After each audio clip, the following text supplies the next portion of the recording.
One of the biggest challenges that both buyers and sellers face in this current market is the negotiation of repairs after the inspection. Many contracts are terminating because buyers and sellers simply can't agree on the repairs that are going to be done before closing. So the question is, with the market being so hot, why do we have so many deals falling apart? Why does this keep happening? Well, it makes sense if you kind of walk through the seller's expectations and also the buyer's expectations, and you'll see that they're very far apart from each other.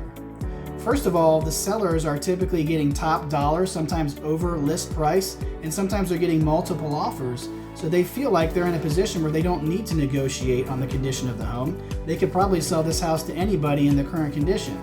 At least that's what they're thinking. What they don't understand is the buyer's perspective, which is they're paying top dollar for this house, so they want top-notch quality. Why would they pay over list price if they're going to have to inherit all of these repairs that they're going to have to pay for after they move in as well?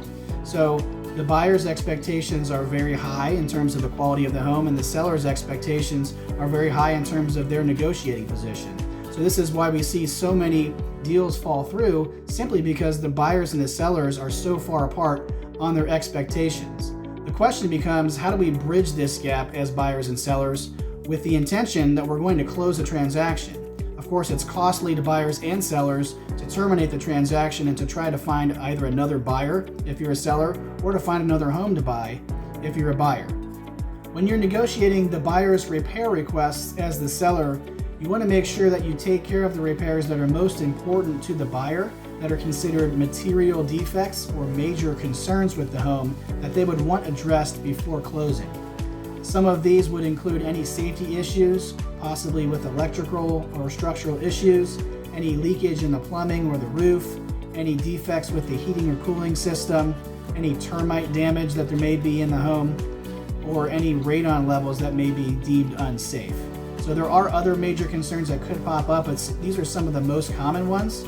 You do want to avoid agreeing to repairing anything that might be considered a cosmetic defect, which would be maybe a cracked window pane or a failed window seal or a cracked driveway or sidewalks or landscape grading, or some of these other issues that the buyer would really consider maybe a minor issue. They may be asking for it to see if they can get it, but they would be willing to move forward without those repairs being done.